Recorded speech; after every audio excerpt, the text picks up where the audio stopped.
একটা ছোট্ট বাচ্চা আগুনের পাশে বসে আছে। তার মা লক্ষ্য করলো বাচ্চাটা আগুনকে ধরার চেষ্টা করছে। বাচ্চার মা যথারীতি চেষ্টা করলো বাচ্চাটাকে থামিয়ে দেওয়ার এবং বারবার থামাচ্ছে। এমন সময় বাচ্চার মা খেয়াল করলো, আচ্ছা ঠিক আছে, এবার তাকে ছেড়ে দিয়ে দেখি সে কি করে। তো বাচ্চার মা যখন বাচ্চাটাকে ছেড়ে দিল, তখন বাচ্চাটা আগুনটাকে টাচ করলো, ধরলো এবং সে আগুনের তাপ পেয়ে কান্না শুরু করলো। এমন সময় বাচ্চার মা তাকে থামিয়ে দিল এবং খেয়াল করলো বাচ্চাটা দ্বিতীয়বার আগুনটাকে আর ধরতে যাচ্ছে না।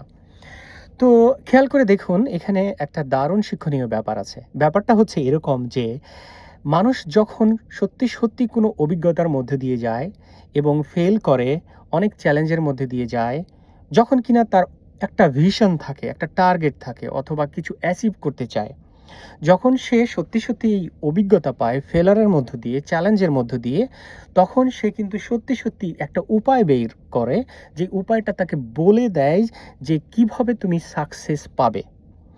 আমাদের ব্রেন, আমাদের সৃষ্টিকর্তা এমনভাবে তৈরি করেছেন যেন আমরা কোনো সময় নেগেটিভ জিনিস বা ফেলার মেনে নিতে চায় না। এটা কিন্তু ঠিক না। কারণ এই ফেলার বা চ্যালেঞ্জ নিলেই আমরা চ্যালেঞ্জের মুখোমুখি হব এবং আমরা দারুণ সব অভিজ্ঞতা অর্জন করব। সেই অভিজ্ঞতাই আমাদেরকে বলে দেবে যে তুমি কোন পথে হাঁটলে বা কি করলে তুমি আর ফেল করবে না। তাই জ্ঞানী গুণীরা সবসময় বলে থাকে যে তোমার যদি কোনো ভিশন থাকে, তোমার যদি কোনো ড্রিম থাকে, অথবা তুমি যদি জীবনে অনেক বড় কিছু অ্যাচিভ করতে চাও, তাহলে তুমি কয়বার ফেল করলে, কয়বার পড়ে গেলে এটা কোনো ব্যাপার না। এটাই ব্যাপার যে কয়বার তুমি উঠে দাঁড়ালে এবং আবার চেষ্টা করলে। তাই failure is not just only the failure, it is the pillar of success.